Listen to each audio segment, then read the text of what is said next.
आप सभी का पुनः एक बार फिर से हमारे YouTube चैनल पर स्वागत है। कक्षा 10 की गणित में एक्सरसाइज 3.2 को पढ़ेंगे।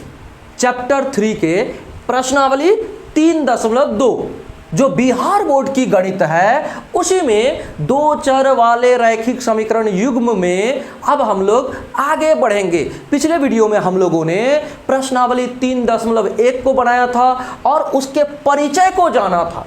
आज भी हम लोग क्या करेंगे, एक्सरसाइज 3.2 को स्टार्ट करने से पहले दो चर वाले रैखिक समीकरण के जो व्यापक सूत्र होता है पहले आप उसको जानो, उसके बाद एक्सरसाइज को स्टार्ट करो ताकि आपको जो बेसिक नॉलेज है वो आपको मिल जाए।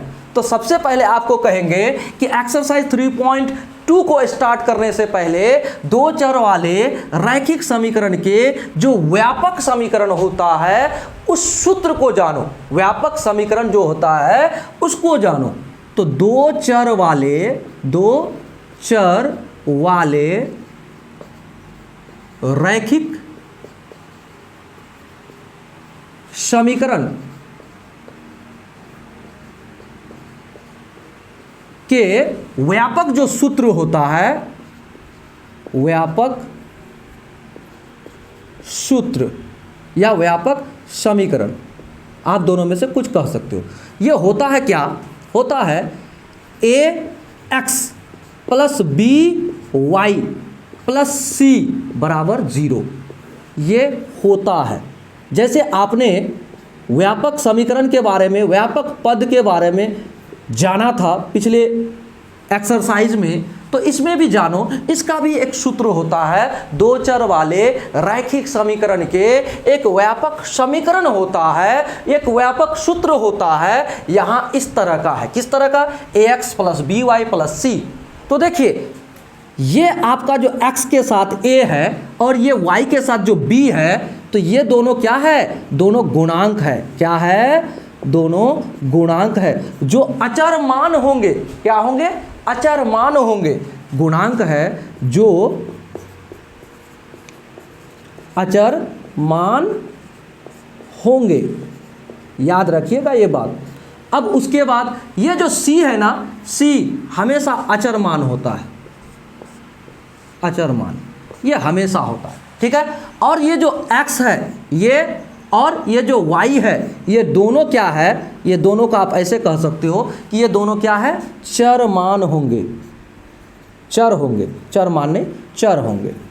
तो इतना आपको पता होना चाहिए कि जो बेसिक नॉलेज है इस दो चर वाले रैखिक समीकरण युग्म के, आप क्या करोगे? एक्सरसाइज 3.2 को स्टार्ट करने से पहले आपको जानना चाहिए कि इसका जो व्यापक समीकरण होता है किस तरह का होता है। वो होता है ax plus B Y plus C बराबर 0।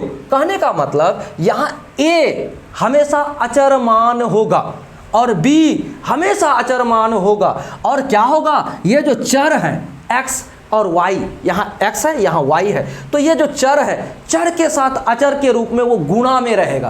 क्या में रहेगा? गुणा में रहेगा। इसीलिए इसको गुणांक कहता है। क्या कहता है? इसको गुणांक कहता है। एक समीकरण आपको दिखाते, जरा देखिएगा। अगर हम कहें कि 2x प्लस 3y बराबर 0 या फिर कहेंगे बराबर 4, ऐसा कह सकते हैं। तो इसको अगर हम समीकरण बना ले तो इसको आप ऐसे कहोगे, आप कहोगे सर यहाँ पर c कहाँ गया? प्लस वाला या माइनस वाला। तो आपको बता दें कि यहाँ ऐसे कर दो, इसी के आधार पर कर दो -4 बराबर 0। अगर इस तरह का समीकरण हो तो आप क्या कहोगे? इसमें करोगे। अब बताओ ये 3 किसका गुणांक है? y का गुणांक 3 है, ठीक है। और x का गुणांक क्या है? 2 है। और यहाँ ये c के जगह पर क्या है? देखो -4। समझ में आ रहा बात? हमने क्या कहा? आप कहोगे कि इस तरह का जो आपका व्यापक समीकरण है, ये व्यापक समीकरण का जो सूत्र है इस पे टोटली बैठ गया है। कैसे बैठा? जरा देखो 2x, तो यहाँ पर ax, तो x के जगह पर तो x है, अचर और चर। देखो ये चर है तो ये भी चर है, और अचर a हमने कहा ये गुणांक होगा जो अचर मान होंगे, तो अचर मान नहीं है क्या? 2 एकदम है। अब यहाँ देखो बी वाई, तो यहाँ देखो बी क्या है? बी आपका गुणांक है जो अचर मान होंगे। यहाँ देखो 3 है ना, एकदम है। उसके बाद y क्या है, ये y है तो चर है, तो चर है। अब देखो ये जो -4 है, ये -4 क्या है, c के जगह पर है। तो उम्मीद है आपको इतना पता हो गया होगा। अब देखिए आपको एक बात और बताते हैं। एक्सरसाइज 3.1 में जब आप व्यापक समीकरण बनाओगे या फिर दो चर वाले रैखिक समीकरण युग्म बनाओगे, जब आप प्रश्नों को हल करोगे तो आपका 2 समीकरण निकलेगा। कितने समीकरण निकलेगा, 2 निकलेगा। तो मान लो एक समीकरण ये है और एक समीकरण और एक हम यहाँ पर लिख देते हैं, जरा देखो। मान लो ये समीकरण आ गया x प्लस वाई माइनस के 2 बराबर 0। अगर ऐसा आ गया तो अब आप कहोगे सर 2 समीकरण आया, एक समीकरण यहाँ है, एक समीकरण यहाँ है, 2 समीकरण आया। तो इसमें अब आपको जानते हो क्या करना है, यहाँ a, यहाँ b, यहाँ c। तो एक समीकरण का a1 a b1 c1 ऐसा होगा। अर्थात इसमें से हम निकालेंगे अगर मान, तो हम कह सकते हैं इस समीकरण 1 से हम कहेंगे समीकरण 1 से, तो हम कहेंगे यहाँ समीकरण 1 से क्या है भाई, a1 बराबर 2। देखो इसके साथ जो गुणा में है ना वही हुआ a1। अब b1 बराबर देखो b के जगह पर क्या है, देखो तो b के जगह पर 3 है, 3। अब c1 बराबर क्या आया भाई, c1 बराबर -4। अब कहोगे आप कि सर अब a1 b1 c1 तो हमने जाना, तो अब कहोगे कि समीकरण 2 से हम क्या निकालेंगे, वो भी a1 b1 होगा क्या, नहीं। इसमें आप समीकरण 2 में क्या करोगे, यहाँ होगा समीकरण 2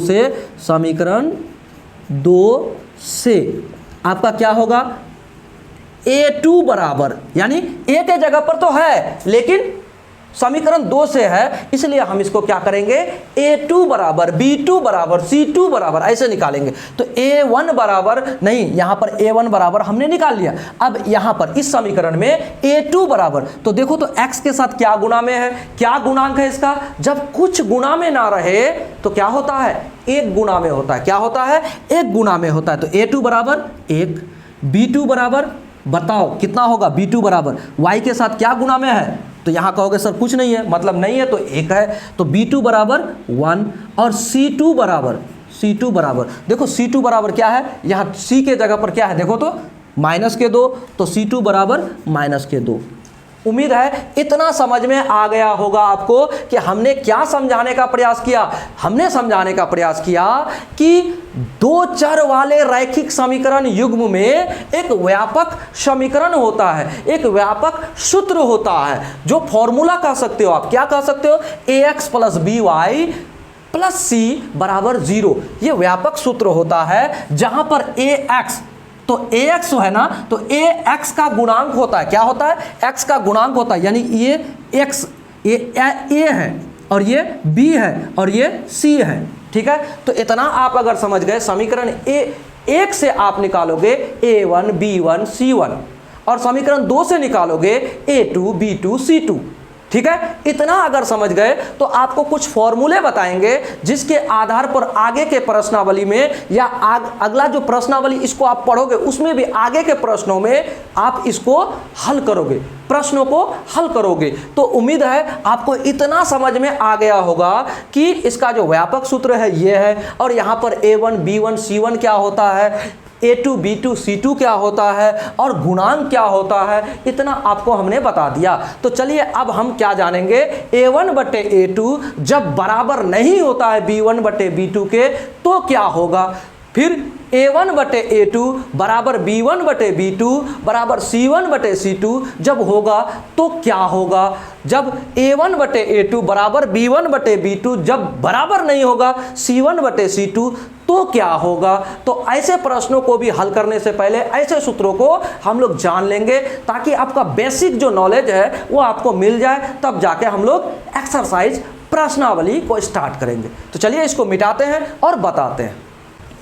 अब चलिए हम लोग आगे बढ़ते हुए जानते हैं कि जब किसी दो समीकरण के, आपका दो चर वाला रैखिक समीकरण है तो आपका हमेशा दो समीकरण होगा। कितने समीकरण होंगे, दो समीकरण होंगे। मान लो आपका कभी होगा x प्लस वाई माइनस 2 बराबर 0, कभी होगा ये समीकरण 1 है अगर, तो समीकरण 2 क्या होगा आपका, मान लो कुछ हो जाए तो 2x माइनस 3y प्लस 2 बराबर 0, समीकरण 2। अगर कभी आपको इस प्रश्नावली में हमेशा आपको दो क्या मिलेंगे, समीकरण मिलेंगे, तो आपका a1 और b1 और c1 और a2 b2 c2 क्या मिलेगा आपको, हर बार आपको मिलेगा a1 b1 c1 और मिलेगा a2 b2 c2, ऐसा आपको हर बार मिलेगा।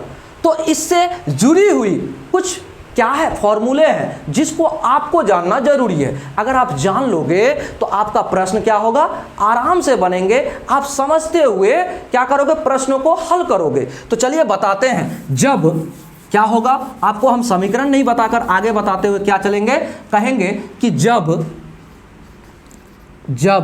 a1 बटे a2 बराबर नहीं होगा b1 बटे b2, तब क्या होगा मालूम है, तब एक हल होंगे, केवल एक हल होंगे, केवल एक हल होंगे।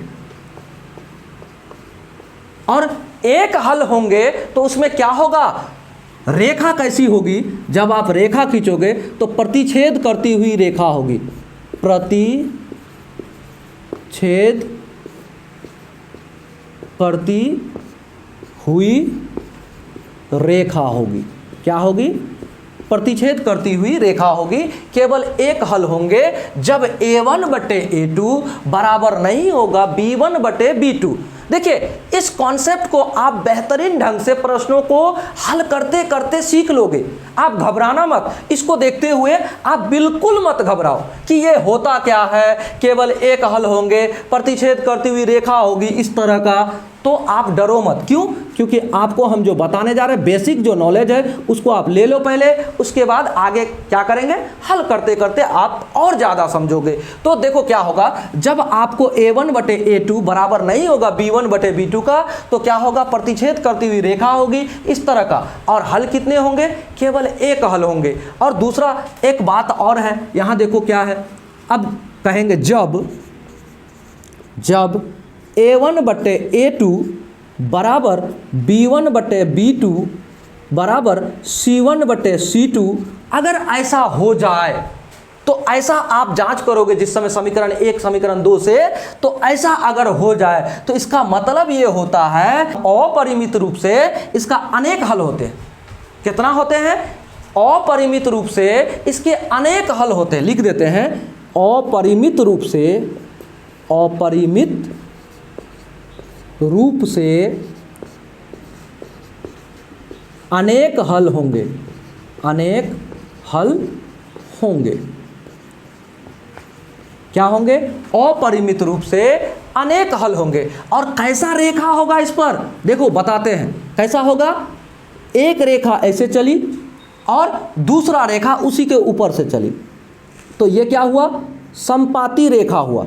कैसा रेखा हुआ, समपाती रेखा हुआ, मतलब एक रेखा पर दूसरी रेखा ऊपर से चल जाए। तो देखो, अनंत बिंदुओं को मिलाकर एक रेखा बनती है, उसी पर अनंत बिंदुओं पर टच होते हुए दूसरी रेखा जाएगी। तो कितने हल होंगे, अनेक हल होंगे, अपरिमित रूप से अनेक हल होंगे। हम कह ही नहीं सकते कि इसके कितने हल होंगे। इसका मतलब ये हुआ कि इसको क्या कहेंगे, समपाती रेखा। समपाती रेखा आप कहोगे जब a1 बटे a2 बराबर होगा b1 बटे b2 बराबर होगा c1 बटे c2, तो कैसी रेखा बनेगी, समपाती रेखा बनेगी। एक रेखा के ऊपर दूसरा रेखा भी खींचा जाएगी। जब ऐसा हो जाएगा तो अपरिमित रूप से अनेक हल होंगे। उम्मीद है इतना समझ में आपको आ गया होगा। अब चलो अगला फॉर्मूला को भी जान लो। अगला फॉर्मूला कहता है कि जब a1 बटे a2 बराबर b1 बटे b2 और बराबर नहीं होगा c1 बटे c2, तब क्या होगा, तब होगा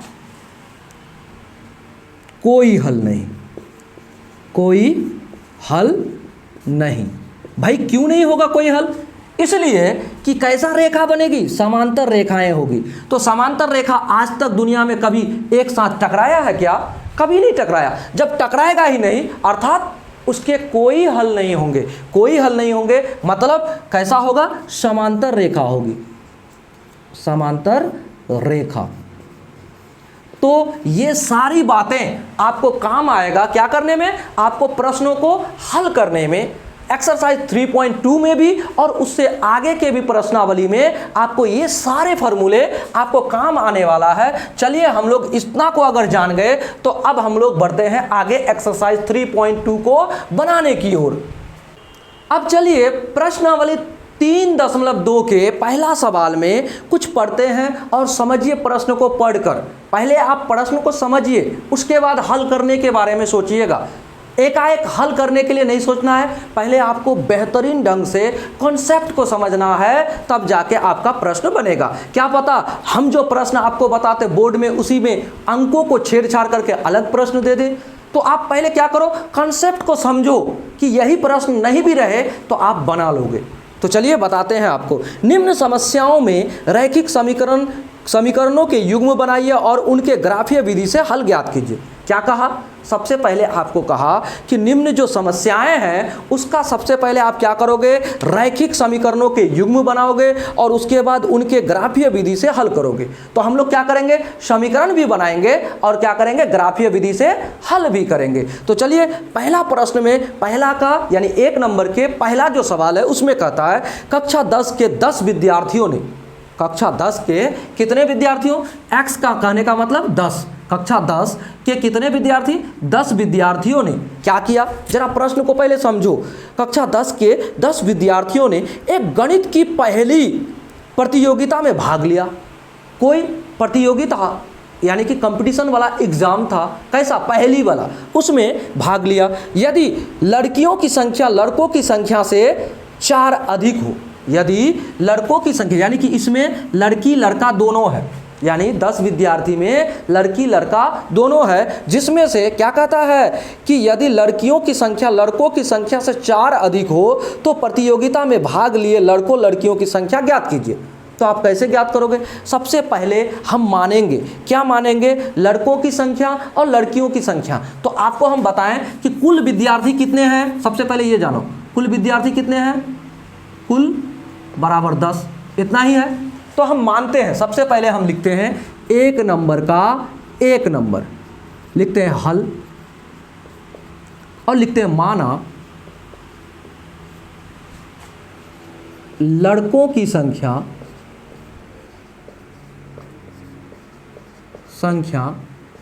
x तथा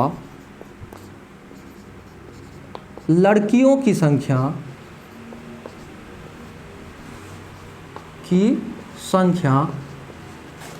y है। क्योंकि 2 चर वाले हैं ना, इसलिए x और y माना हमने। ठीक है, अब देखिए कुल विद्यार्थी कितने हैं? इतना है ना। तो क्या करेंगे? चूंकि कुल विद्यार्थी कितने हैं भाई? आप कहोगे कुल विद्यार्थी बराबर 10 हैं, यही है ना। तो कुल विद्यार्थी 10 है तो लड़का और लड़की दोनों मिला के 10 है। इसका मतलब इसलिए x + y बराबर 10। इसका मतलब यही हुआ ना, लड़के और लड़की टोटल मिलाकर कितने हैं? 10 हैं। तो हमारा समीकरण 1 निकल गया। समझ में आया बात? आपको एकदम समझ में आ गया होगा। ये समीकरण 1 हमारा निकल गया। दूसरा फिर पुनः प्रश्न से, यानी प्रश्न से ही कर देते हैं, प्रश्न से। अब जरा प्रश्न को आगे समझिए। प्रश्न क्या कहता है? कहता है यदि लड़कियों की संख्या लड़कों की संख्या से 4 अधिक हो। क्या कहता है? प्रश्न कहता है लड़कों की संख्या क्या है? हमारा x, लड़कियों की संख्या क्या है? y। कहता है कि यदि लड़कियों की संख्या लड़कों की संख्या से कितना अधिक हो? ये अधिक है 4, इससे 4 अधिक है। अगर हम इसको बराबर करना चाहें, ये 4 अधिक है तो इसको 4 कम कर दो तो बराबर हो जाएगा। कहता है इससे ये लड़कियां 4 अधिक है तो 4 कम कर दिए भाई, आपका समीकरण तो बन गया। तो क्या करोगे आप? इसको कैसे बनाओगे? आप इसको बनाओगे, इसको ये y वाला है ना, y को एक तरफ कर दो, चर एक तरफ रह जाएगा, अचर एक तरफ रह जाएगा, कोई दिक्कत नहीं होगा। तो आगे कह सकते हैं हम x माइनस क्या कहोगे? y, क्योंकि y प्लस का इस पार आएगा बराबर के तो माइनस हो जाएगा और बराबर के उस पार बच जाएगा माइनस के 4, तो ये आपका समीकरण 2 बन गया। तो आपको प्रश्न में पहले ही कहा गया था कि आपको रैखिक समीकरण में पहले परिणित करना है जो शब्द आपको दिया गया, जो प्रश्न आपको दिया गया। तो हमने क्या किया, आपका बीजगणितीय रूप रैखिक समीकरण के रूप में हमने निरूपित कर दिया इसको। पहला समीकरण ये है, दूसरा समीकरण ये है। अब दोनों समीकरण से हम लोग क्या करेंगे, ग्राफ में इसको हल करते हैं। तो चलिए ग्राफ में इसको हल करेंगे और आगे बढ़ते हैं। अब चलिए ग्राफ में हम इस प्रश्न को हल करते हैं। हमें क्या क्या प्राप्त हुआ, हमें प्राप्त हुआ समीकरण 1 ये है, समीकरण 2 ये है। तो इससे हमें ग्राफ जब खींचना पड़ेगा ना, तो ग्राफ में सबसे पहले हमें क्या चाहिए बच्चे, हमें चाहिए एक समीकरण से 2 बिंदु, एक रेखाखंड को खींचने के लिए क्या करना चाहिए, हमें 2 बिंदु चाहिए। तो लिखते हैं समीकरण 1 से, समीकरण 1 से। तो समीकरण 1 हमारा क्या है, x प्लस वाई बराबर 10 है ना। तो आप एक काम करो, आपको एक सरलतम उपाय बताते हैं 2 बिंदु निकालने का। सबसे पहले आप डिब्बी बना लो, ऐसे करके बना लो और इसको बीच में ऐसे कर लो, इसको मान लो x, इसको मान लो y, है ना। तो अब आपको क्या चाहिए, एक पहला बिंदु आप लो, मान लो x को हम किसी इस समीकरण में हम x को मान लेते 0, x को मान लिए 0, तो x के जगह पर 0 रख दिए, माना x बराबर 0। तो x 0 हो गया तो 0 के साथ ये गुना होगा तो बराबर 0, खत्म। अब बताओ x के जगह पर 0 हो गया तो y बराबर कितना बचा, y बराबर 10 बचा। समीकरण तुरंत हल। तो ऐसे समीकरणों में आप माना कि x बराबर 0 तो y बराबर 10, इतना करने की क्या आवश्यकता है, x बराबर 0 हो गया 0 तो y बराबर कितना बचा 10। अब अगर y बराबर 0 कर दें हम, y बराबर 0 दूसरा बिंदु, अगर y बराबर 0 तो x बराबर कितना हो जाएगा, x बराबर 10 हो गया। तो 2 पॉइंट्स आपके निकल गए, ये P बिंदु ये Q बिंदु निकल गया। अब आ जाओ समीकरण 2 से, समीकरण 2 से। अब समीकरण 2 हमारे पास क्या है, x माइनस वाई बराबर माइनस के 4, ये समीकरण 2 है। अगर हम आपको पुनः कहें कि आप 2 बिंदु लो, ऐसे करके 2 बिंदु निकालना है, तो आप करोगे x, एक करोगे y। अगर आप x को 0 मानते हो, देखो x को हमने मान लिया 0, x अगर 0 हो गया तो यहाँ हमारे पास बचा क्या, ये माइनस वाई, ये माइनस के 4, तो माइनस माइनस कटा तो बचा क्या, y बराबर 4 बचा ना। अब आ जाओ, अगर हम y को 0 मान ले, अगर y को हम 0 मान ले तो हमारे पास x बराबर क्या बचेगा, y हमारा 0, तो y माइनस वाला 0 हो गया तो x बराबर माइनस के 4, x बराबर माइनस के 4 हो गया। तो इस तरह से हमारे पास ये R बिंदु और ये S बिंदु मिल गया। तो 2 बिंदु मिला हमें क्या करने के लिए, ग्राफ खींचने के लिए, और ग्राफ द्वारा हमें हल करने के लिए कहा गया था। तो हम लोग क्या करेंगे, ग्राफ द्वारा बनाएंगे। तो चलिए शुरू करते हैं ग्राफ। तो ग्राफ को शुरू करने से पहले आपको हम एक बात बताएंगे कि आपके लिए हम क्या कर रहे हैं, पेन का इस्तेमाल कर रहे हैं, यूज कर रहे हैं, लेकिन आप पेन का इस्तेमाल मत करना, क्योंकि आपको वीडियो शूट तो करना नहीं है, आपको एग्जाम में आपको कॉपी में बनाना है। तो क्या करना है, आपको पेंसिल का यूज करना है और तब ग्राफ बनाना है। हम क्या कर रहे हैं, आपके लिए केवल आपको समझाने के लिए क्या कर रहे हैं, पेन का यूज कर रहे हैं। तो यहाँ हमेशा ध्यान रखिएगा, पॉइंट्स को देखिएगा कि x है 0 और y है 10, x है 10 तो y है 0। यहाँ देखिए माइनस के 4, x में माइनस के 4 गया है, अर्थात हमको क्या लेना है, ग्राफ को उसी हिसाब से बनाना है। तो सबसे पहले हम मिडिल पॉइंट कर लेते हैं। देखिए इसको हम एक लाइन खींच लेते हैं, देखिए कैसे लाइन खींचते हैं। तो इस लाइन को आप केयरफुली खींचिएगा ताकि आपको दिक्कत ना हो, एकदम बीचों बीच किसी प्रकार का समस्या ना हो, इसलिए कर दिया हमने, खींच लिया। तो ये हमारा कौन सा पॉइंट्स है, x रेखाखंड है, ये x है और ये x का माइनस है, x डैश, ठीक है। अब आ जाओ इधर से खींचेंगे। देखिए हम उस जगह को मिडिल पॉइंट लेंगे, क्योंकि हमको x में माइनस 4 लेना था, 1 2 3 4, तो माइनस 4 यहाँ तक आ सकता है, तो हम यहाँ 1 2 3 4 यहाँ तक आ सकता है, तो हम यहाँ ले लेते हैं, इस जगह पर एकदम ले सकते हैं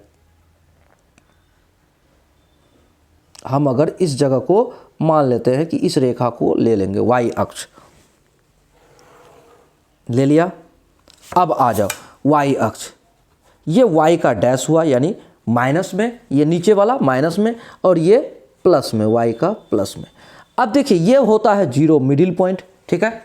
अब इधर जाएगा तो प्लस, हम इसको देखिए 1 2 करके 10 तक अगर लेते हैं तो आराम से बन जाएगा। यहाँ 1, ये बिंदु 2, ये बिंदु 3, ये बिंदु 4, ये 5, ये 6, ये 7, ये 8, ये 9 और ये 10। अब इधर चलते हैं तो 1 2 3 4 5 6 7 8 9 10।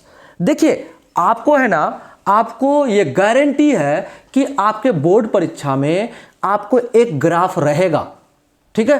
तो आप बेहतरीन ढंग से इस ग्राफ बनाने की प्रक्रिया को समझो और आप क्या करो, प्रैक्टिस करो, ठीक है। अब इधर क्या होगा, माइनस के 1, माइनस के 2, आपने संख्या रेखा पढ़ा होगा ना, वही तो है यहाँ, माइनस के 4, ठीक है। अब आप देखो पहला बिंदु आपका क्या है, पहला बिंदु है P, x पे 0 y पे 10। तो x पे 0 हमारा कहाँ है, यहाँ, और y पे 10 कहाँ है भाई, यहाँ। तो पहला बिंदु हमारा आ गया, ठीक है। अब दूसरा बिंदु जरा देखो, दूसरा बिंदु है आपका 10 x पर 10 यहाँ है और y पर 0, तो y का 0 यहीं है। तो यानी कि हमारा पहला बिंदु यहाँ से यहाँ तक आ गया, ठीक है। ये हमारा क्या है, ये समीकरण कौन सा आया, 3.2 का पहला समीकरण यहाँ से यहाँ तक होगा।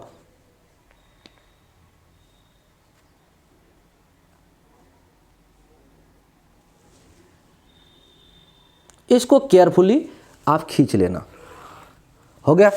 तो ये रेखाखंड हमने खींचा। अब जरा देखो पहला बिंदु ये क्या था, x पर 0 और y पर 10, x पर 0 और y पर 10, हो गया। तो ये कौन सा बिंदु था हमारा, P, और ये कौन सा बिंदु है, x पर 10 और y पर 0, ये कौन सा बिंदु है, Q, है ना, रहने दो।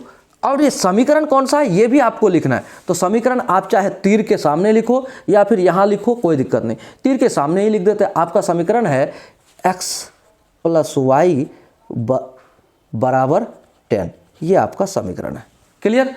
तो ये आपका पहला समीकरण से आपका 2 पॉइंट्स खींचा गया। अब आ जाओ दूसरा समीकरण से, तो 0 और 4 कहाँ है भाई आपका, 0 और 4, जहाँ देखना 0 आपका x में, ठीक है, और 4 आपका y में, कहाँ है, ये देखो यहाँ है ना, यहाँ है 0 और 4 आ गया। अब आ जाओ दूसरा बिंदु, माइनस के 4, x पे माइनस के 4 ये, और y पे 0, तो 0 यहीं है, तो यहाँ से लेकर यहाँ तक, ठीक है। अब इसको आप यहाँ से यहाँ मिलाओ, तो आप अगर इसको मिलाओगे तो आपका क्या होगा, जरा देखना, यहाँ है माइनस के 4, यहाँ पे बिंदु। अब जरा देखो इसको आप सही से मिलाओ, ठीक है, मिलान कर दिया। ये आपका समीकरण 2 है। तो समीकरण 2 को आप यहाँ लिख दो, x माइनस y बराबर माइनस के 4, ये आपका समीकरण 2 है। और आपका बिंदु क्या है, ये बिंदु आपका क्या है, पहला था क्या, 0 और 4, तो 0 x पे और 4 y पे, ये r के बाद ये r बिंदु है, r बिंदु 0 और 4, और ये क्या है, माइनस के 4 और 0, ये क्या है, s बिंदु, है ना। समीकरण भी लिख दिया। तो देखो आपको कहा गया था कि आपको ग्राफ द्वारा हल करना है। जरा देखना ये बिंदु कटा कहाँ, आप देखो यहाँ देखोगे ये 3 है, x का 3 और y का कितना है 7, देखो यहाँ कटा है, x का 3 और y का 7 में कटा है। तो यहाँ ये बिंदु को आपको नाम दे दो। देखो हमारे पास P बिंदु है, Q बिंदु है, R बिंदु है, S बिंदु है, ठीक है। तो हम क्या करते हैं, इसको T मान लेते हैं, इस बिंदु का नाम देते हैं हम T। कौन सा नाम देते हैं, T। और कहाँ कटा ये T बिंदु, क्या है हमारा, ये है x में कितना है, देखो जरा 3, और y में कितना है 7। कहने का मतलब यहाँ x बराबर कितना 3, y बराबर 7, ठीक है। तो हमने क्या माना था प्रश्न में, हमने माना था बालक की संख्या या लड़कों की संख्या, क्या माना था हमने, लड़के लड़कियां दोनों था ना प्रतियोगिता इसमें, प्रतियोगिता परीक्षा में गया था, कंपटीशन में भाग लिया था। तो उसमें क्या किया था कि लड़के और लड़कियां दोनों थे, तो लड़कों की संख्या हमने माना था x, लड़कियों की संख्या हमने क्या माना था y। तो x बराबर इतना, तो लड़कों की संख्या इतना हुआ, अतः लड़कों की संख्या बराबर 3 एवं लड़कियों की संख्या बराबर 7 है। अब देखो आपने एक बात नहीं लिखा है, अब तक आपको लिखना था। क्या लिखना है आपको? यहाँ इस ग्राफ को आपने बनाया ना, यहाँ देखो 1 यूनिट बराबर कितना माना है आप? क्या माना है आप? 1 इकाई बराबर माने हैं आप, कितना? 1 माने हैं। तो यहाँ लिखिएगा x अक्ष 1 यूनिट या 1 इकाई, 1 इकाई बराबर कितना? 1 सेंटीमीटर, ठीक है, cm सेंटीमीटर है, आपने माना, ये भी कर दिया। अब आपने ये ग्राफ को बना लिया, ये ग्राफ आपका फाइनली हल हो गया, क्लियर हो गया। तो अब देखिए जो बिंदु आपका कटेगा ना, प्रतिच्छेद करेगा ना, वही बिंदु आपका आंसर होता है। तो इधर से देखो x पर कितना है? 3 है, और y पर कितना है? 7 है। तो आपका आंसर क्या हुआ? x बराबर 3 यानी लड़कों की संख्या 3 और y बराबर 7 लड़कियों की संख्या 7 हमने माना था। जिस तरह से माना था उस तरह से प्रश्न का हल भी हो गया। तो क्वेश्चन नंबर कितना है? ये क्वेश्चन नंबर 1 का ये हल था ग्राफ, ठीक है। तो उम्मीद है आपको समझ में जरूर आया होगा। वीडियो को लाइक करते हुए अपने दोस्तों को शेयर जरूर करना, क्योंकि आप भी पढ़ो, अपने दोस्तों को भी पढ़ाओ, ठीक है। तो आपको हमने बना दिया। सबसे पहले हमने क्या किया, इधर आपके लिए पहले पॉइंट्स निकाला, बिंदु निकाला, 2-2 बिंदु निकालने के बाद तब हमने ग्राफ बनाया, ठीक है। थोड़ा सा इसको हम ऊपर करके आपको दिखा रहे हैं ताकि आपको समझ में आ जाए पूरा बात, ठीक है ना? आ रहा होगा, देखिए, ठीक है। तो चलिए अगला प्रश्न को भी देखते हैं। समझ में आ गया होगा? चलिए अब चलिए दूसरा प्रश्न को भी देखिए, 1 नंबर के ही। इसमें कहता है 5 पेंसिल तथा 7 कलमों का कुल मूल्य 50 रुपये है, जबकि 7 पेंसिल तथा 5 कलमों का मूल्य 46 रुपये है। एक पेंसिल का मूल्य तथा एक कलम का मूल्य ज्ञात कीजिए। प्रश्न आपको ऐसे कहा, तो आपको कैसे ज्ञात करना है? सबसे पहले आपको रैखिक समीकरण बनाना है, उसके बाद क्या करना है? उसके बाद ग्राफीय विधि द्वारा आप इसको हल करोगे। तो जैसे कि अभी अभी हम लोगों ने ग्राफ बनाकर हल किया। तो चलिए शुरू करते हैं इसको भी। तो सबसे पहले हम मानेंगे एक कलम और एक पेंसिल का मूल्य को। क्या माना है? पेंसिल तथा कलम दिया है, तो हम लोग क्या करेंगे? पेंसिल और कलम को मान लेते हैं। तो लिखते हैं माना एक पेंसिल का मूल्य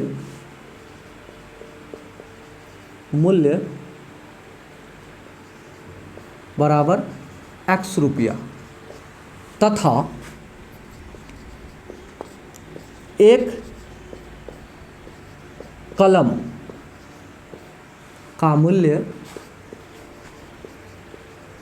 बराबर y रुपया हमने माना है। हमने मान लिया। क्या माना? जरा समझो। हमने माना कि एक पेंसिल का मूल्य x रुपया, एक कलम का मूल्य y रुपया। अगर आपको कहे, हम पहले प्रश्न को छोड़िए, पहले आप समझिए। अगर हम आपको कहे एक कलम का मूल्य 2 रुपया, तो 3 कलम का मूल्य क्या होगा? आप कहोगे सर एक का 2 रुपया तो 3 कलम का 6 रुपया। ऑटोमेटिक आपका दिमाग में आता है कि उसको गुणा कर देंगे। क्या करेंगे? गुणा कर देंगे। तो एक कलम का मूल्य हमने क्या कहा? y रुपया। हमने कहा एक पेंसिल का मूल्य x रुपया। तो एक पेंसिल का मूल्य अगर x रुपया, तो प्रश्न कहता है, पहला प्रश्न से कहता है, पहला प्रथम शर्त में आपको कहता है, जो बात कहता है, चलिए हम यहाँ लिखते हैं प्रथम शर्तानुसार। प्रथम, इसको अच्छा से लिख दें, प्रथम शर्तानुसार। आपको जो शर्तानुसार बोला है, शर्त के अनुसार जो बोलता है, शर्तानुसार का मतलब वही हुआ, शर्त अनुसार। तो प्रथम शर्तानुसार कहता है कितने पेंसिल? 5 पेंसिल। तो 5 पेंसिल यानी एक पेंसिल का दाम आपका x रुपया, तो 5 पेंसिल का दाम कितना होगा? 5 गुना x यानी 5x। तो 5x, 5 पेंसिल का दाम 5x और प्लस 7 कलम, 7 कलम का दाम कितना दिया वो, एक कलम का y रुपया, तो 7 कलम का 7y, 7y और टोटल रुपया कितना दिया, वो दिया है 50 रुपया। इसका मतलब ये हुआ कि वो कितना रुपया दिया, देखिए एक कलम को खरीदने में y रुपया, तो 7 कलम को खरीदने में 7y। अच्छा, एक पेंसिल को खरीदने में x रुपया, तो 5 पेंसिल को खरीदने में 5x रुपया और कुल रुपया इतना को खरीदने में 50 रुपया दिया। तो ये हमारा समीकरण 1 निकल गया। क्लियर? आप उम्मीद है इतना बात समझ गए होंगे। तो चलिए अब आपका प्रश्न का दूसरा खंड को भी लेते हैं। दूसरा खंड में कहता है जबकि, अब लिखते हैं द्वितीय शर्तानुसार, द्वितीय शर्तानुसार, आप कह सकते हो द्वितीय प्रश्नानुसार या पुनः प्रश्न से द्वितीय शर्तानुसार। आप क्या कहोगे जरा देखो। द्वितीय शर्तानुसार कहता है 7 पेंसिल तथा 5 कलमों का मूल्य। 7 पेंसिल की संख्या कितना हो गया, 7, तो एक का दाम x रुपया, तो 7 का दाम 7x प्लस एक कलम का दाम कितना y रुपया, तो 5 कलम का दाम 5y। ठीक है, और टोटल रुपया इसमें कितना दिया, 46 रुपया दिया, इसमें दिया 46 रुपया। तो हमारा ये भी समीकरण 2 निकल गया, क्योंकि इससे आगे तो इसको कर नहीं सकते खंडित, क्योंकि ये भी क्या है, देखिए अभाज्य संख्या अभाज्य संख्या अभाज्य संख्या अभाज्य संख्या, जो कि क्या है, उभयनिष्ठ भी नहीं आ सकता है। तो हमारा ये प्रश्न संख्या 2 में एक समीकरण आपका ये आया, दूसरा समीकरण आपका ये आया। अब दोनों समीकरणों से हमें क्या चाहिए, एक समीकरण से 2 बिंदु, एक समीकरण से 2 बिंदु। किस लिए, हमें ग्राफ में निरूपित करने के लिए। देखिए ग्राफ में ना एक लाइन को खींचने के लिए, एक बिंदु से दूसरे बिंदु तक खींचने के लिए, एक बिंदु यहाँ एक बिंदु यहाँ हमें चाहिए। अगर हमको ऐसे करके एक लाइन खींचना है तो एक बिंदु यहाँ एक बिंदु यहाँ हमको चाहिए। तो ग्राफ में क्या करेंगे, एक समीकरण से 2 बिंदु निकालेंगे और 2 बिंदु से हम क्या करेंगे, एक रेखाखंड खींचेंगे। किसमें, ग्राफ कॉपी में। तो आपको ग्राफ द्वारा हल करने के लिए बोला है, हम क्या करेंगे, इसको ग्राफ में हल करते हैं। चलिए आगे बताते हैं ग्राफ में। अब चलिए प्रश्न संख्या 1 का दूसरा जो सवाल है, जिसमें हमने बनाया अभी क्या बनाया, एक पेंसिल की कीमत हमने माना था x रुपया, एक कलम की कीमत हमने माना था y रुपया। तो हमारा समीकरण इस तरह से समीकरण 1 समीकरण 2 आया। अब देखिए इस समीकरण से 2 बिंदु, इस समीकरण से 2 बिंदु हम निकालेंगे। उसके बाद क्या करेंगे, हम ग्राफ में हल करके उसके जो आंसर होंगे वो निकालेंगे। तो चलिए समीकरण 1 से,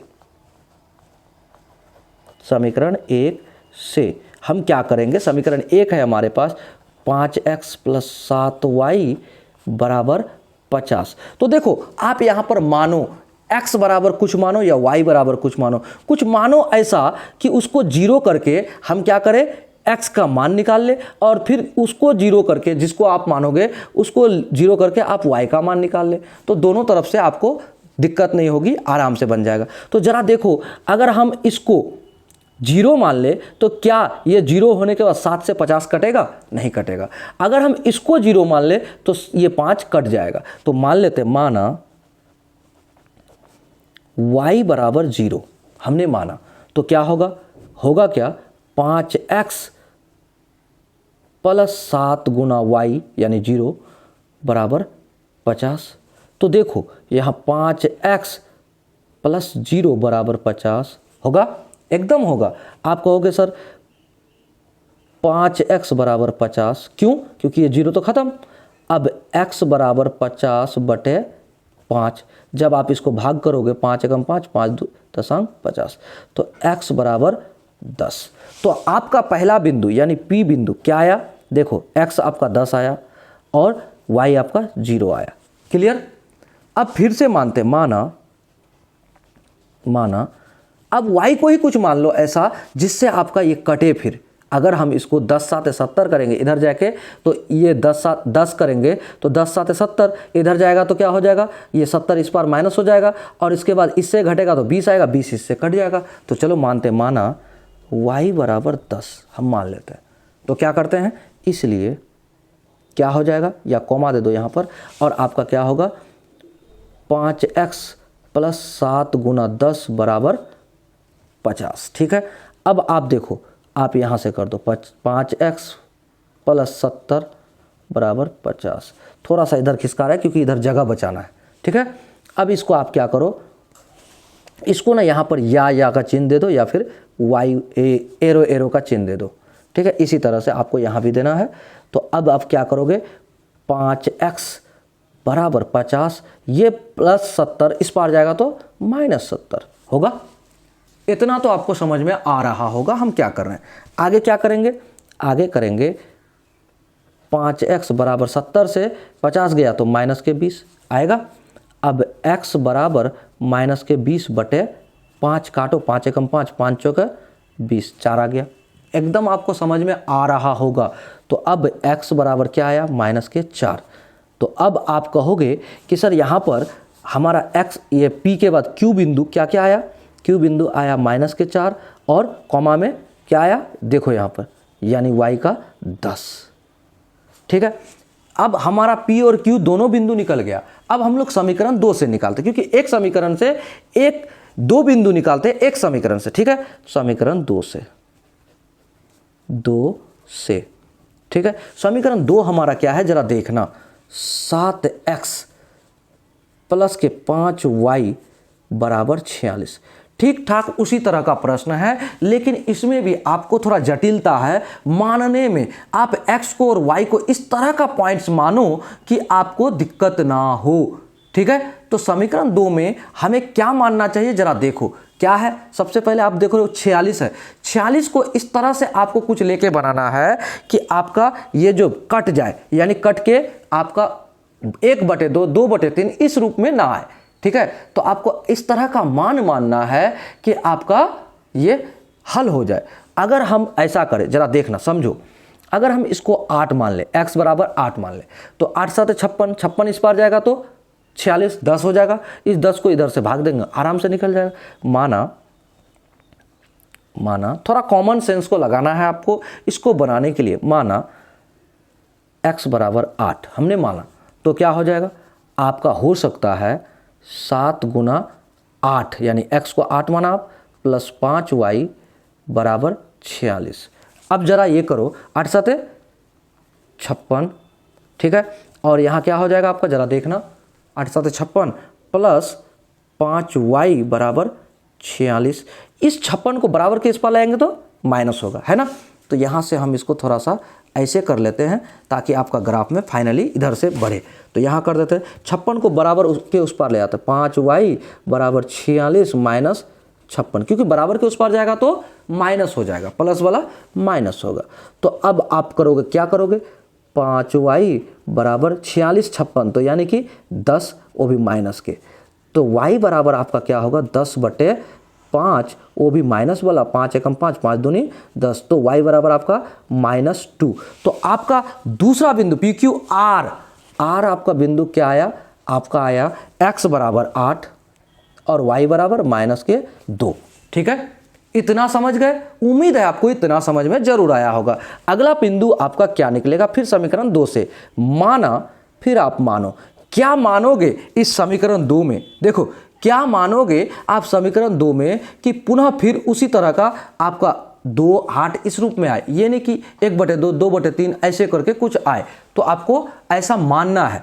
हम अभी निकाले हैं, क्या माना था अभी हमने, y बराबर हमने क्या माना था, x बराबर 8 माना था।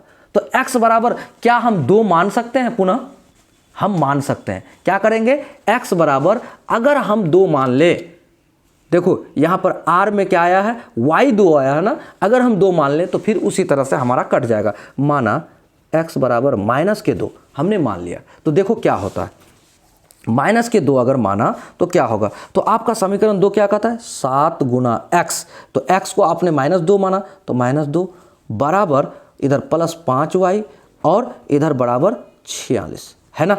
तो 7 दूना 14, देखो 7 दूना 14, क्या 14 होगा, एकदम होगा। 7 दूना 14, 14 आ गया। अब प्लस के 5y बराबर 46 हो गया। अगर ऐसा करते हैं तो हमारा क्या होगा जरा देखना। 14 इस पार जाएगा तो क्या होगा, देखो तो ये माइनस है ना, ये कितना है माइनस, तो यहाँ माइनस होगा। ठीक है, अब देखो ये -14 बराबर के इस पार जाएगा तो प्लस होगा, तो 5y बराबर 46 प्लस के 14। क्यों भाई, क्योंकि ये यहाँ माइनस था, तो अब क्या होगा 5y बराबर 46 और 14, 6 4 10 का 0, हासिल रहा 1 1 और 1 2 2 4 6 हो गया। अब आ जाओ y बराबर, तो 60/5, तो 5 एकम 5 5 12 5 60, तो y बराबर आपका 12 आया ना। तो अब आप कहोगे कि आपका s बिंदु, आपका जो s बिंदु है वो आपका आया y बराबर 12, x बराबर -2 है ना, -2 और 12। तो देखिए आपका पहला बिंदु यहाँ है, दूसरा बिंदु आपका कहाँ है, यहाँ है, तीसरा बिंदु आपका यहाँ है और चौथा बिंदु आपका यहाँ है। तो आपको चारों बिंदु से क्या करना है, आपको ग्राफ खींचना है। देखिए इसमें -2, इसमें -2, अब इसमें प्लस, इसमें भी -4। तो आपको ये याद रखना है कि आपका जो अक्ष होगा x और y अक्ष में माइनस भी है, ये ध्यान रखिएगा। तो x में अधिकतम कितना है जरा देखो, x में अधिकतम कितना है आपका -4 है, -4 यहाँ, उसके बाद यहाँ -2 यहाँ और है ही नहीं। तो इधर 4 अंक अगर लेंगे, देखिए आपको पहले इधर से ले लेते हैं, और y में कितना है माइनस के, देखना माइनस के y में कहाँ है, y में -2 और y में 10, इधर 0 इधर 10, तो y में -2 इधर होगा, ज़्यादा नहीं होगा। तो हम क्या करते, थोड़ा नीचे करके इसको बनाएंगे। हमेशा पॉइंट्स के हिसाब से आप ग्राफ में लाइनिंग खींचना, ठीक है, तो आपको क्लियरली समझ में भी आएगा और आपका ग्राफ गलत भी नहीं होगा। एक बार के जगह दोबारा बनाने की आवश्यकता नहीं पड़ेगी। ये आपका x अक्ष है, ठीक है, ये इधर x का प्लस में जाता है, इधर x का माइनस में जाता है। क्यों, संख्या रेखा आपने पढ़ा होगा। अब देखो आपको x में माइनस कितना तक है, अधिकतम 4 है, और अधिकतम 4 माइनस है, तो आप 1 2 3 4 यहीं तक, तो आप क्या करो 1 2 3 4 यहाँ तक कर सकते हैं। तो हम कर देते हैं 0 यहाँ पर, इसमें इस लाइन में कर देते हैं। इस लाइन में अगर करते हैं 0 तो आराम से बन जाएगा हमारा ग्राफ। देखिए आपको दिख रहा है कि नहीं, हाँ दिख रहा है। चलो अब हम लोग क्या करते हैं, इसको इधर से खींच लेते हैं लाइन। तो इधर से भी खींच लिए, तो ये हमारा कौन सा लाइन हुआ, ये हमारा y अक्ष हुआ। ये ऊपर में प्लस और नीचे में माइनस y का, जिसको y डैश कहा जाता है।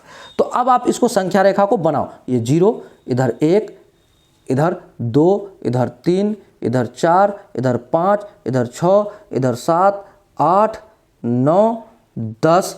अच्छा इधर x में 10, अधिकतम x में 10 गया, देखो तो x में अधिकतम 10 है क्या, एकदम 10 है, यहाँ तक ठीक है।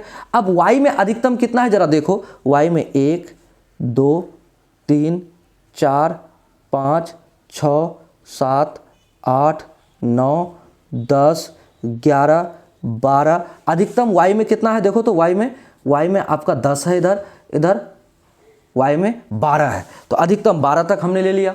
अब आ जाओ इसमें माइनस में, तो -1 -2 -3 -4, इधर भी ले लो -1 -2 -3 -4 ले लिया।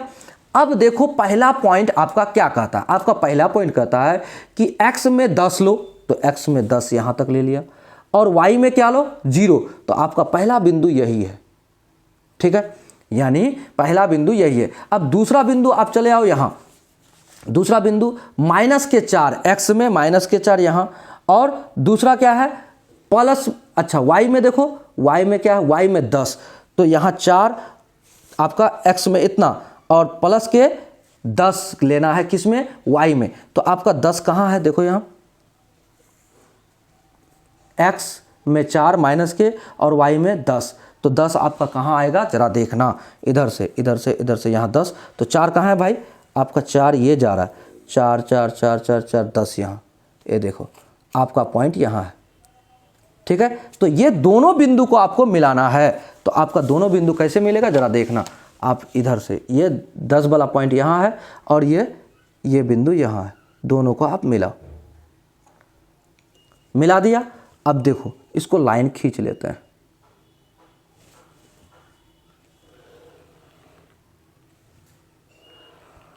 ठीक है, तो ये आपका लाइनिंग खींचा गया।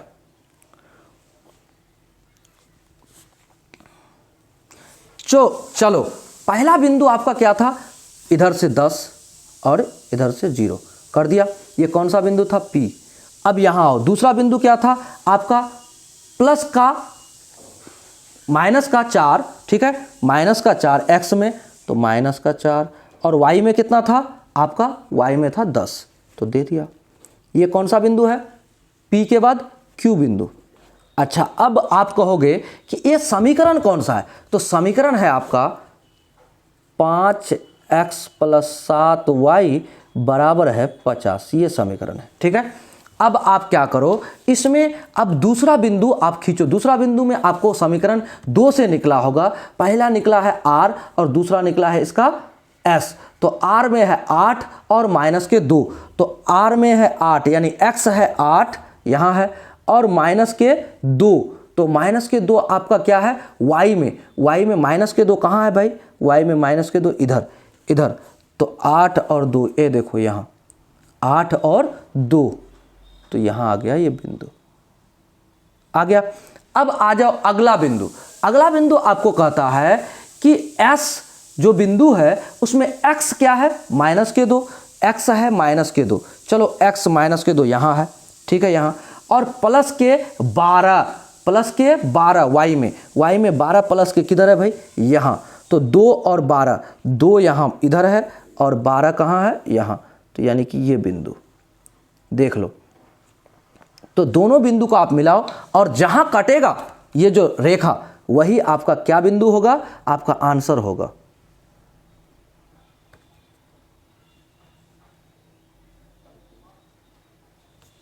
उम्मीद है आपको समझ में आ रहा होगा। थोड़ा सा और खिसकेगा।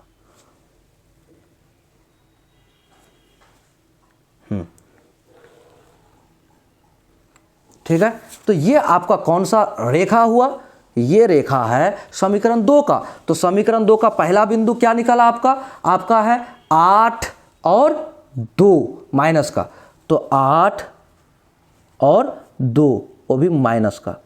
ठीक है, ये कौन सा बिंदु है, R बिंदु है, और ये कौन सा बिंदु है, S बिंदु, तो माइनस के 2 और कौन सा है 12, तो ये आ गया R के बाद S बिंदु, है ना। तो अब इसके बाद आप कहोगे सर ये कौन सा समीकरण है, तो दूसरा समीकरण को आप यहाँ पर लिख दो, कहीं पर भी लिख सकते हो। समीकरण 2 इस लाइन के बगल में लिख दो, तो समीकरण 2 या फिर यहाँ लिख दो, समीकरण 2 कहीं भी लिख सकता है इस लाइन के बगल में। तो 7x + 5y बराबर 46, ये भी आपका समीकरण 2 का है। कर दिया हमने, बिंदु भी दर्शा दिया। लेकिन आप एक बात देखो, आपका कटा कहाँ, कौन सा बिंदु में, देखो इधर से कितना पर 3 पर, ठीक है, और इधर से कितना पर 5 पर, तो ये बिंदु जो है ना यही आपका कट बिंदु है, यही आपका आंसर है। तो x पर कितना कटा 3, तो यहां x बराबर 3 और y बराबर, देखो तो y पर कितना है 5, है ना, x बराबर 3 y बराबर 5। तो अब आपका जो प्रश्न था उस प्रश्न का भी आंसर हम आपको दे देते हैं। तो देखिए, आप कहोगे जब कट गया, आपने क्या माना था, एक पेंसिल का कीमत बराबर x रुपया, तो एक पेंसिल का कीमत कितना हो गया, देखो यहाँ पर 3 रुपया, और एक कलम का कीमत कितना हो गया 5 रुपया। समझ में आ गया बात। तो अब आप कहोगे अतः एक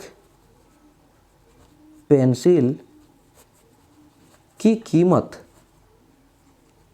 बराबर कितना रुपया, देख लो यहाँ 3 रुपया, ठीक है, तथा एक कलम की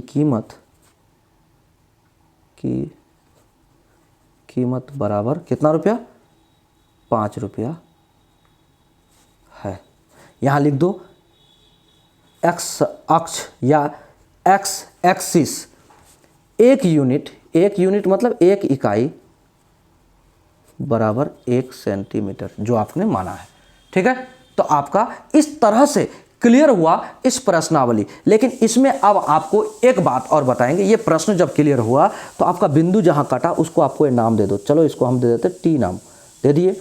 और ये कौन कौन सा बिंदु है इसमें टी में, तो आप कहोगे सर एक्स में 3 है और वाई में कितना है, कहोगे 5 है। तो यही है आपका बिंदु, प्रतिच्छेदित बिंदु। इसको क्या कहते हैं, इसको कहते हैं प्रतिच्छेदित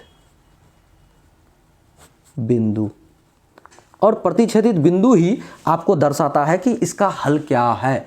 तो प्रश्न संख्या कितना हमारा हल हो गया, प्रश्न संख्या 1 का दूसरा भी ग्राफ हमने बना लिया। आपको उम्मीद है समझ में आया होगा।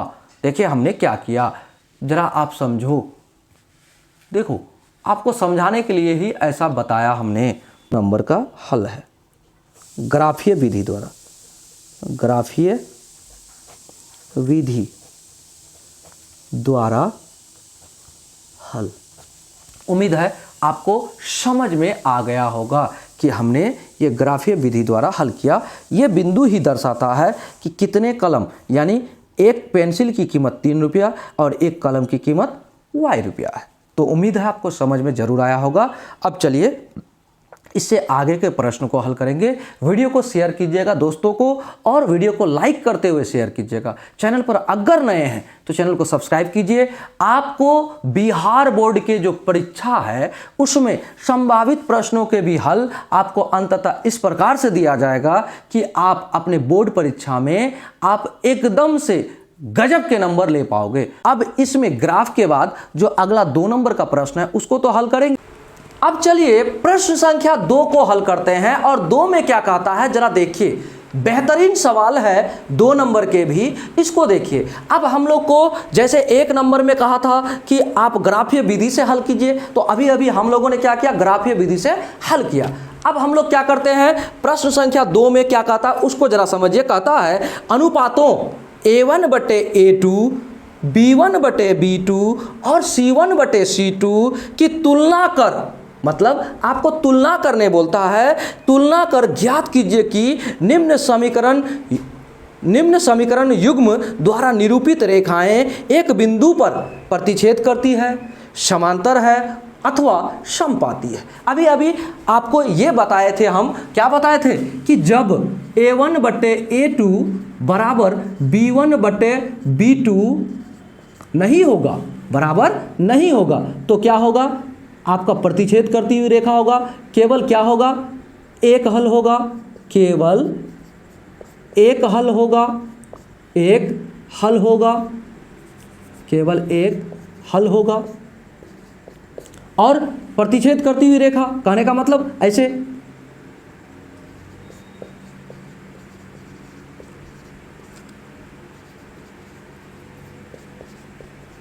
रेखा। और आपको क्या बताया था हमने बताया था A1/A2 बराबर B1/B2 बराबर C1/C2। अगर ऐसा होगा तो हमने क्या कहा था आपको, समपाती रेखा होगा। कैसा होगा, समपाती रेखा होगा। और हमने अभी अभी आपको ये भी बताया था समपाती रेखा ऐसे होता है, एक रेखा पर दूसरा रेखा चढ़ जाएगा। ठीक है, अब तीसरा क्या बताया था आपको फॉर्मूला, A1/A2 बराबर B1/B2 बराबर नहीं होगा C1/C2। तो ऐसे में क्या होगा, समांतर रेखाएं होगी आपस में जो कभी नहीं मिले, अर्थात इसके कोई हल नहीं होंगे। तो देखिए आपको जो बताया था उसी से जुड़ा हुआ प्रश्न आ गया। तो देखिए बेसिक पहले ही आपको हमने बताया था, इसलिए अब हमें ज़्यादा बताने की आवश्यकता है नहीं। अब चलिए प्रश्न संख्या 2 के एक एक सवालों को हल करेंगे। तो क्या बोलता है 2 नंबर में, सबसे पहले क्या दिया है जरा देखिए। 2 नंबर के पहला सवाल में दिया है आपको, क्या दिया है, 5x माइनस 4y और क्या दिया है प्लस के 8 बराबर 0। और दूसरा क्या दिया है 7x और प्लस के 6y और माइनस के 9 बराबर 0। ये आपको दिया हुआ है। देखिए आपको ये दिया हुआ है तो आप क्या करोगे, सबसे पहले आप करोगे इसको मानोगे। हल करते हैं, लिखेंगे हल। जब भी आपको जब भी आपको ऐसे प्रश्न दिए हुए रहे तो आपको करना क्या है, जरा समझिए। आपको करना ये है, ये आपको दिया हुआ समीकरण है, समीकरण 1 समीकरण 2 आप मान लो पहले, ठीक है। तो लिखेंगे पहले हल और लिखेंगे क्या, 5x माइनस के 4y प्लस के 8 बराबर 0 समीकरण 1 हमने माना, ठीक है। अब क्या करेंगे, 7x प्लस 6y और माइनस के 9 बराबर 0 समीकरण 2। तो समीकरण 1 से हम क्या करेंगे, a1 b1 c1 निकालेंगे और समीकरण 2 से क्या निकालेंगे, a2 b2 c2 निकालेंगे। समझ रहे हैं आप? तो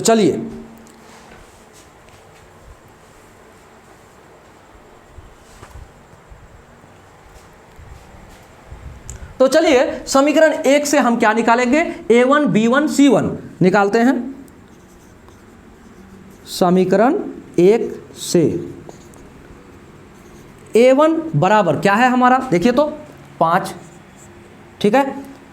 b1 क्या है हमारा, देखिए माइनस के 4 और c1 क्या है हमारा, देखिए प्लस के 8। अब देखिए समीकरण 2 से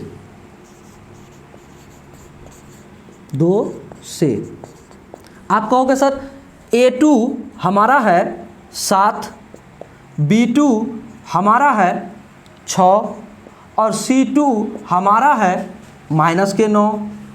तो अब हम लोग क्या करते हैं, a1 बटे a2 b1 बटे b2 c1 बटे c2 करके देखते हैं बराबर है कि नहीं। अब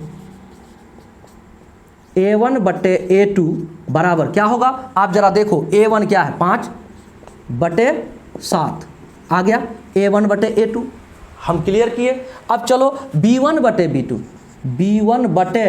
b2 बराबर क्या है भाई, देखो तो b1 माइनस के 4 और क्या है b2 6, तो काटने पर ये होगा 2 और ये होगा 3, तो बराबर आपके पास है -2 बटे 3।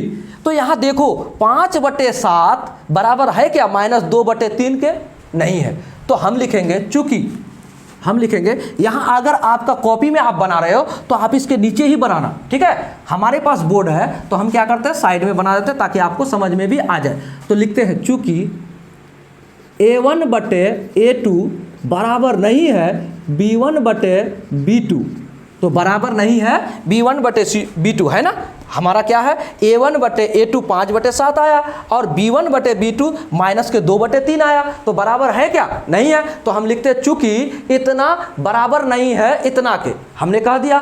तो बराबर नहीं होने पर कैसी रेखाएं होती है, आपको प्रश्न में जो कहा है वही आपको बताना है। तो प्रतिच्छेद करती हुई रेखा होगी, कैसी होगी, प्रतिच्छेद करती हुई रेखा होगी। आपको यहाँ लिखना होगा, इसलिए प्रतिच्छेद करती हुई रेखा होगी। अब प्रतिच्छेद करती हुई रेखा कैसी होती है आपको पता है, ये देखिए ऐसी होती है। आप इतना दे दोगे तो आपका आंसर हो गया, लेकिन हम आपको बता भी देते हैं, देखिए इतना दे दोगे तो आपका आंसर क्लियर है कि आपका आंसर का जवाब मिल गया, यहाँ तक आप फाइनल हो, ठीक है, आपका आंसर हो गया। कि कैसा है, इतना, चूंकि ऐसा है इसलिए प्रतिच्छेद करती हुई रेखा होगी। लेकिन आप जानो कि प्रतिच्छेद करती हुई रेखा कैसी होती है, एक रेखा ऐसे खींचा गया, दूसरा रेखा ऐसे खींचा गया, तो क्या एक रेखा को दूसरा रेखा काट के निकला ना, तो इसलिए इसको कहता है प्रतिच्छेद करती हुई रेखा। जब प्रतिच्छेद करती हुई रेखा होगी तो क्या होंगे, केवल एक हल होंगे। एक बिंदु पर कटा, देखो ऐसे एक बिंदु पर कटा तो एक हल होगा, इसलिए इसका कहते हैं एक हल होगा, ठीक है। तो आपको हमने बता दिया, बाकी हम इसमें एक्स्ट्रा कुछ नहीं बताएंगे कि यहाँ लिख के दे, तो प्रश्न में आपको ऐसे ही हल करना है। तो चलिए प्रश्न संख्या 2 के दूसरा सवाल को भी हल करते हैं। अब चलिए प्रश्न संख्या 2 के दूसरा सवाल को देखिए, इसको हल करेंगे। ये क्या कहता है हमें, देखिए सबसे पहले आपको करना है हल। अब जब हल लिख दिए तो आपको समीकरण को समीकरण 1 समीकरण 2 मानना है, क्योंकि आपको a1 b1 c1 निकालना, फिर a2 b2 c2 निकालना है, ठीक है। तो आपको क्या करना है, देखिए 9x प्लस 3y प्लस के 12 बराबर कितना है 0, समीकरण 1 हमने माना। अब क्या है 18x प्लस 6y प्लस के 24 बराबर 0, समीकरण 2 मान लिया। अब क्या करते हैं, यहाँ इससे निकालेंगे A1 B1 और इसको निकालेंगे A2 B2, है ना। तो क्या करते हैं समीकरण 1 से समीकरण 1 से क्या होगा, A1 बराबर होगा 9, देखो B1 बराबर होगा 3, है ना। C1 बराबर होगा कितना होगा भाई 12 है। अब देखो A2 बराबर होगा कितना होगा भाई 18, B2 बराबर होगा आपका कितना होगा 6 और C2 बराबर होगा आपका 24, है ना। देखिए आप स्टेप बाय स्टेप सीखोगे तो आपके दिमाग में रहेगा, ठीक है। इसीलिए आप ध्यानपूर्वक देखो, समझो, आप वीडियो को स्किप मत करना। अगर आप हटा के भगा के देखोगे ना, आपको समझ में नहीं आएगा। इसलिए कह रहे हैं ध्यानपूर्वक समझिएगा। अब क्या करते हैं इसमें, अब आप करो कैसा A1 बटे A2 के रूप में, देखो इसको चेक करो। अब A1 बटे A2 बराबर क्या होगा, देखो तो 9 बटे 18। अगर हम इसको काटें तो 9 एकम 9, 9 दूनी के 18 बराबर 1 बटे 2 मिला। हमें क्या मिला 1 बटे 2 मिला। अब चलो B1 बटे B2 बराबर होगा, देखो तो B1 क्या है 3 और 6, है ना। 3 एकम 3, 3 दूनी 6 बराबर मिला 1 बटे 2। तो जब आपको बराबर मिलते जाए ना, आप तीसरा तक पहुंचो, C1 बटे C2 तक पहुंचो, ठीक है। तो अब यहां पर क्या करोगे, अब करेंगे C1 बटे C2, तो बराबर होगा आपका C1 क्या है 12 बटे 24, है ना। काटो 12 एकम 12, 12 दूनी 24, यानी बराबर मिला 1 बटे 2। यहाँ हमारा 1 बटे 2, 1 बटे 2, 1 बटे 2 सब बराबर हो गया। तो हम क्या कहेंगे, हम कहेंगे चूँकि A1 बटे A2 बराबर है B1 बटे B2 बराबर है C1 बटे C2। तो इसका मतलब क्या हुआ, इसका मतलब हुआ कि समपाती रेखा होगा। कैसा रेखा होगा, समपाती रेखा। अब समपाती रेखा होगा, आपको बता दें यहाँ लिखना होगा, इसलिए समपाती रेखा। तो समपाती रेखा होगा, यही आपका आंसर होगा, ठीक है। लेकिन समपाती रेखा होता कैसा है जरा आप समझो, आपको समझा रहे हैं, प्रश्न यहां तक क्लियर है आपका, ठीक है। आप समझो, समपाती रेखा, एक रेखा आपका ऐसे खींचा गई, है ना, इसके ऊपर एक रेखा खींचा गई, दूसरा रेखा इसी के ऊपर गई ना, तो इसी को कहेगा समपाती रेखा। तो एक रेखा जब खींचा गई, उसी के ऊपर दूसरा रेखा खींची गई, तो क्या हो जाएगा मालूम है, उसके अपरिमित रूप से अनेक हल होंगे, ठीक है। तो आपको उतना जवाब नहीं देना है, लेकिन आप समझो कि ऐसा होता है। तो प्रश्न संख्या 2 का दूसरा भी हमारा हल हो गया बेहतरीन ढंग से। अब हम लोग प्रश्न संख्या 3 को देखेंगे। अब चलिए प्रश्न संख्या 2 के तीसरा सवाल को भी हल करते हैं। क्या कहता है, देखिए 6x - 3y + 10 बराबर 0 और 2x - y + 9 बराबर 0। तो इसको कैसे करेंगे, सबसे पहले लिखेंगे हल, और आपको मानना है समीकरण 1 समीकरण 2, क्योंकि A1 B1 हमें लेना है, A1 A2 B2 ये सब लेना है, ठीक है। तो कैसे करेंगे, लिखते हैं 6x - 3y + के 10 बराबर 0 समीकरण 1 हमने माना। अब क्या हुआ, 2x - के y और प्लस के 9 बराबर 0 समीकरण 2। अब समीकरण 1 से हमें A1 B1 C1 निकालना है, समीकरण 2 से हमें निकालना है A2 B2 C2 निकालना है। तो कैसे करेंगे, समीकरण 1 से क्या होगा, समीकरण 1 से हमारा यहाँ है A1 बराबर क्या है भाई 6, B1 क्या है हमारा -3 और C1 कितना है, देखो तो 10, है ना। अब आ जाओ समीकरण 2 से, तो समीकरण 2 हमें क्या कहता है, देखो A2 बराबर 2, B2 बराबर कितना है -1। क्यों कहेंगे -1, जरा देखो y के साथ कुछ है क्या, नहीं है, तो क्या करोगे आप -1 कहोगे, ठीक है। इतना समझ में आ गया। अब आगे देखो, अब आप क्या करोगे, यहाँ क्या है इतना। अब चले आओ C2 बराबर कितना होगा 9, है ना। अब इतना अगर आप जान गए तो आपको क्या करना चाहिए, आपको करना चाहिए A1 बटे A2 B1 बटे B2 उसको जानो। तो A1 बटे A2 बराबर होगा कितना 6 बटे 2, अगर आप भाग दोगे 2 एकम 2 दूतिया 6 यानी कि 3, यहाँ 3 आ गया तो बराबर 3 बटे 1 बराबर कितना 3 आपका आ गया। उम्मीद है इतना समझ में आ गया होगा। अब चलो B1 बटे B2, B1 बटे B2 क्या होगा भाई आपका B1 बटे B2, देखो तो माइनस के 3 बटे माइनस के 1, ये माइनस माइनस कटा तो बराबर क्या आया 3 आया ना, नीचे में 1 नहीं लिखा जाता है। चलो अब क्या करते हैं C1 बटे C2 क्या है भाई, देखो तो ये दोनों बराबर आ गया, इसलिए हम C1 बटे C2 निकाल रहे हैं। अगर बराबर नहीं आता तो हम क्या करते हैं, इससे आगे नहीं बढ़ते, ठीक है। तो चलो 10 बटे 9, तो अब बताओ 10 बटे 9 मेरा बराबर आया क्या, ये दोनों बराबर आया, ये नहीं आया, तो हम कह सकते हैं चूंकि, हम यहाँ लिखेंगे चूंकि क्या हुआ A1 बटे A2 बराबर है B1 बटे B2, क्या है कि नहीं, 3 3 बराबर है। अब बराबर नहीं है C1 बटे C2, है ना, आप कहोगे कि इतना बराबर नहीं है, तो इसका मतलब क्या हुआ, इसका मतलब हुआ समांतर रेखा, कहोगे समांतर, इसलिए समांतर रेखा। अच्छा समांतर रेखा होगा, इसका मतलब क्या होगा, समांतर रेखा आपका आंसर हो गया। समांतर रेखा कैसी होती है, तो आप कहोगे सर एक लाइन ऐसे गया, दूसरा लाइन उसी के नीचे गया, मतलब ऐसे ऐसे, थोड़ा फ्रेश करके बता दे, ऐसे ऐसे।